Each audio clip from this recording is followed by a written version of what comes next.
दोस्तों नमस्कार, आप देख रहे हैं सत्य हुंकार में आपके साथ सत्यपाल।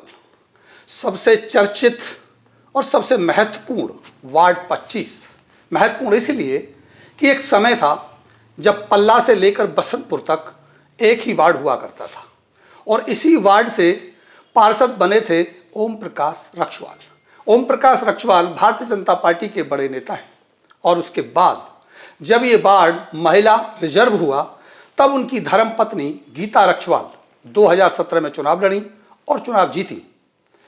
आज 8 साल हो चले हैं। गीता रक्षवाल पार्षद के बाद निवर्तमान पार्षद का कार्यकाल व्यतीत कर रही हैं। क्षेत्र का हर एक व्यक्ति ये जानना चाहता है कि आखिर वार्ड 25 की राजनीति किधर जाने वाली है। चर्चाएं अलग अलग हैं। बहुत सारे लोगों की लाइन टिकट मांगने वालों की लगी है। मैंने ये पहले भी कहा है कि भारतीय जनता पार्टी ही एक ऐसी पार्टी है जिसमें सबसे ज़्यादा टिकट मांगने वालों की लाइन लगी है। लेकिन सवाल सबसे बड़ा ये कि टिकट तो तभी मिलेगा जब टिकट कहीं से निकलेगा, क्योंकि टिकट तो गीता रक्षवाल के पास है, क्योंकि आज वो निवर्तमान पार्षद हैं मौजूद में। आज हम उन्हीं के साथ चर्चा करेंगे। आप भी सुनना चाहते हैं उनको और जानना चाहते हैं कि आखिर गीता रक्षवाल चुनावी मैदान में एक बार फिर होंगी क्या, और अगर होंगी तो उनके क्या मुद्दे होंगे। आइए सबसे पहले स्वागत करते हैं गीता रक्षवाल जी। गीता जी, आपका बहुत बहुत धन्यवाद सत्य हुंकार। नमस्कार सतपाल जी, स्वागत है आपका भी। नई साल की हार्दिक शुभकामनाओं के साथ आपको भी ढेर सारी शुभकामनाएं और सभी मेरे क्षेत्रवासियों को ढेर सारी शुभकामनाएं। सभी स्वस्थ रहें, खुश रहें, संपन्न रहें। गीता जी, सीधा सा सवाल अगर हम आपसे लें तो आप यहाँ के निवर्तमान पार्षद रहे हैं। 5 साल तक तो आप पार्षद थे, 3 साल आपने निवर्तमान रह के कार्यकाल बिताया। लंबा कार्यकाल आपको मिला है। एक बार फिर चर्चाएं हैं कि टिकट बदले जा सकते हैं या टिकट उन्हीं को मिल सकते हैं। ये तो अभी भविष्य के गर्भ में है। लेकिन अगर आपसे सीधा मैं पूछूं कि आपको पार्टी एक बार फिर क्यों जिम्मेदारी दे? देखिए सतपाल जी, तब से 2017 में मैं चुनाव जीत कर आई हूँ अपने वार्ड में। तब से हम अपने क्षेत्र में सबसे जो हमारे क्षेत्र की सबसे बड़ी समस्या थी पानी निकासी की। क्योंकि मैं जब इलेक्शन टाइम में जाती थी तो महिलाओं के घर के आगे एक बहुत बड़ा गड्ढा होता था जिसे वो खाली करती रहती थी। तो ये समस्या मैंने देखी, समझी और कहीं ना कहीं ये चीज़ मुझे भी महसूस हुई, क्योंकि मैं भी इसी क्षेत्र में रहती हूँ, निकल के जाती हूँ। लोगों की बहनों की समस्याएं मैंने समझी हैं, तो कैसे वो खाली करती होंगी। तो इसी चीज़ को हमने नगर निगम में इसके लिए हमने प्रस्ताव रखा, जो कि पास हुआ कि हमारे क्षेत्र में पानी की समस्या, जो कि निकासी की सबसे बड़ी समस्या है, इसका कोई समाधान हो। इसके लिए हमने एक फाइल लगाई। माननीय मंत्री जी के आशीर्वाद से फाइल पास भी हुई और इसका प्रोजेक्ट, जो कि बहुत बड़ा प्रोजेक्ट है, यहाँ से पूरे नहर पार का है। यहाँ पर ये पानी की लाइनें डाली गई और हमने एक बार सारे रोड बनवा दिए थे। लेकिन अगर हम पाइपलाइन डालेंगे पानी निकासी की समस्या के लिए तो रोड खोदे जाएंगे। तो पानी की लाइन डाली, रोड खोदे गए और वो काम चल रहा है। बीच में जैसे ही कोरोना आया उस टाइम वो काम रुका था। उस टाइम के बाद जैसे ही कोरोना खत्म हुआ वो कार्य फिर चालू है और लगभग 90% कॉलोनी जो भी हमारी हैं वहाँ पर ये पाइपलाइन बिछ चुकी हैं, सड़कें दोबारा बन चुकी हैं और मेरे क्षेत्र में कभी भी कार्य बंद नहीं हुआ। अभी भी आप जाकर देखें, कार्य चालू है। आप ये कह रहे हैं कि विकास आपने दिया है। आपने जो बड़ी समस्या थी सीवेज की लाइन आपने दी। आप ये कह रहे हैं 2017 में आप आए थे, 18 में लाइन आ गई थी। लेकिन 2024 चल रहा है, अभी तक लाइन पूरी नहीं। उसमें बीच में कोरोना टाइम आया था, मतलब 2 साल लगभग रहा। तो उसमें कहीं ना कहीं काम हमारा बंद रहा, उससे हमारे क्षेत्र पे भी काफी फर्क पड़ा। लेकिन उस टाइम भी काम बंद बेशक रहा, लेकिन हम लोगों से जुड़े रहे। हमारे ऑफिस पे कोरोना की वैक्सीन, 3 वैक्सीनें हमने पूरे क्षेत्र में हमारे में लगी और जो कि दूसरे वार्डों के लोगों ने आकर भी वहाँ पर लगवाई और दिल्ली से भी लोगों ने आकर लगवाई। हम कभी भी अपने घर में बैठे नहीं, लोगों की सेवा के लिए हमेशा, चाहे कोरोना टाइम रहा, चाहे अभी भी है, कभी भी है, हम हमेशा लोगों की सेवा के लिए हमेशा रहे। आप ये कह रहे हैं कि इसलिए टिकट की दावेदारी आपकी मजबूत बनती है ताकि आपने क्षेत्र में काम किया है। लेकिन पार्टी जो टिकट देती है वो कहीं ना कहीं अपने कार्यकर्ता को भी देखती है। पार्टी को लेकर के आपकी आस्था और वो क्या रही है कि भाई आपने पार्टी में कोई काम किया क्या? क्योंकि देखिए महिला वार्ड है और ये विशेष तौर पर चर्चाएं चल रही हैं महिला वार्डों में जहां भी रिजर्वेशन हुआ है कि उन महिलाओं को टिकट दिया जाए जो जुड़ी रही पार्टी के साथ। उसमें आपका क्या रोल रहा? मैं पार्टी से जुड़ी हुई हूँ। मैं 2020 में प्रदेश कार्यकारिणी सदस्य रही हूँ, फिर 21 में भी मैं प्रदेश कार्यकारिणी सदस्य रही हूँ, और अभी मैं फिलहाल प्रदेश महिला मोर्चा सचिव हूँ और गुरुग्राम की प्रभारी हूँ। इसमें लोकसभा का इलेक्शन हो चाहे विधानसभा का इलेक्शन हो, मैंने गुरुग्राम में भी काम किया है और अपने क्षेत्र में भी काम किया है। महिला टीम से आप पार्टी के साथ जुड़ी हुई हूँ और मैं वहाँ प्रभारी हूँ गुरुग्राम की, और वहाँ पर भी दोनों इलेक्शन में मैंने काम किया। और अपने क्षेत्र में जो हमारे यहाँ विधायक हैं और माननीय मंत्री कृष्णपाल गुर्जर जी के लिए भी काम किया है। आपने जो काम किया पिछले 8 साल में, कहीं लगा आपको कि आप महिला हैं इसलिए कोई आप काम नहीं करवा पाई?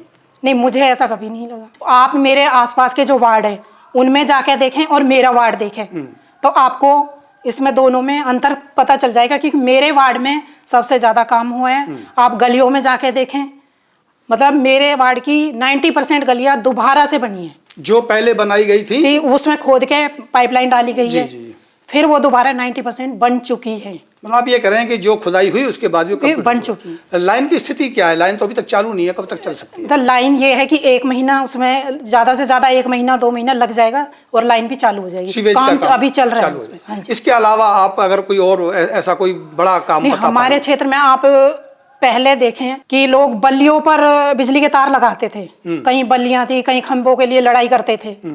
लेकिन हमने, जब से हम पार्षद बने हैं या हम जनता ने हमें मौका दिया है, हम तो जनता की सेवा के लिए ही हैं, जब से उन्होंने अपना सेवा का हमें मौका दिया है तब से हमने, आप देखें कि ट्रांसफार्मर कितने लग चुके हैं मेरे क्षेत्र में, खंबे लग चुके हैं, बिजली की जो समस्या वो खत्म हो चुकी है। अगर लाइट कट होती है वो 1 घंटे 2 घंटे के लिए होती है, उससे ज़्यादा नहीं होती। तो ये जो बिजली की समस्या थी कितनी पुरानी थी, वो हमारे होती है, ये अब नहीं है। लेकिन गर्मियों में तो हालात आज भी, अगर गर्मियों में हालात हैं फिर भी लोग हमें याद करते हैं और 12-12 बजे हमारे घर के आगे आते हैं और हमें बुला के ले जाते हैं। रक्षवाल जी जाते हैं 12-12 बजे, 1-1 बजे उनके ट्रांसफार्मर तब तक नहीं लगते, तब तक वहीं बैठे रहते हैं और उसके बाद 1 बजे 2 बजे जब आते हैं घर। लेकिन आप महिला पार्षद रही, बावजूद उसके महिलाओं के लिए कोई विशेष सुविधा आपने वार्ड में तो दी नहीं? वार्ड में क्या, महिलाओं के लिए देखिए हमारे यहाँ डिस्पेंसरी है, जो कम्युनिटी सेंटर जो हमारा इधर बना हुआ है, वहाँ पर चाहे महिलाएं जच्चा बच्चा के लिए भी, घर घर जाके पोलियो पिलाने के लिए भी वो महिलाएं जो डॉक्टर हैं वो जाती हैं। अगर हमारे यहाँ कम्युनिटी सेंटर आप इधर ले लीजिए सेक्टर 91 में, जो कि इतना अच्छा और इतना भव्य बना हुआ है, और एक इधर शाम कॉलोनी में आप ले लीजिए सेक्टर 91, जो मेरे ऑफिस से आ गए यहाँ पर देखिए, तो कम्युनिटी सेंटर भी अगर वार्ड में मेरे में गिने जाए तो सबसे ज़्यादा है। कितने कम्युनिटी सेंटर होंगे? मेरे वार्ड में 3 कम्युनिटी सेंटर जो बने हुए हैं। यहाँ की जो चौपाल है सेहतपुर की, वो रक्षवाल जी ने बनवाई थी। आपका वार्ड शुरू होता है नए पुल से, हाँ जी, और आपका वार्ड चला जाता है अगर देखा जाए तो शूटिंग रेंज तक। हाँ जी, बहुत बड़ा वार्ड है इस हिसाब से, अगर देखा जाए जनसंख्या भी कम नहीं है।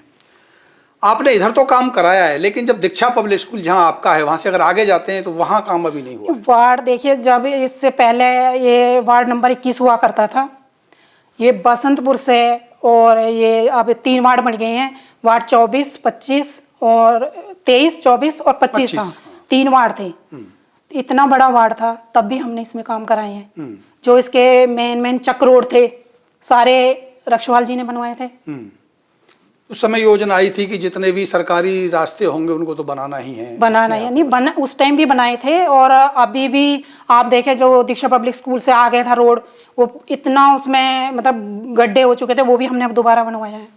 एक मांग पड़ी थी, आप ही की मांग थी, 50 बेड का हॉस्पिटल आपने मांगा था, मुख्यमंत्री यहाँ आए थे, घोषणा भी करके गए थे, लेकिन उसको जगह अभी तक नहीं मिली। देखिए, जो कि हमारे यहाँ जमीन थी वो एक दलदली थी, और पहले हमने 50 बेड का हॉस्पिटल की मांग रखी थी, लेकिन हम इसे अब आगे चाहेंगे कि इसे 100 बेड का हॉस्पिटल बनाया जाए, और दोबारा से हम इसका जो है प्रस्ताव रखेंगे और बनवाएंगे।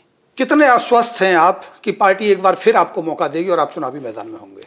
देखिए, ये तो संगठन का जो भी आदेश होगा वो मान्य होगा। आपको लगता है कि संगठन आदेश करेगा, आपको चुनाव लड़ाएगा?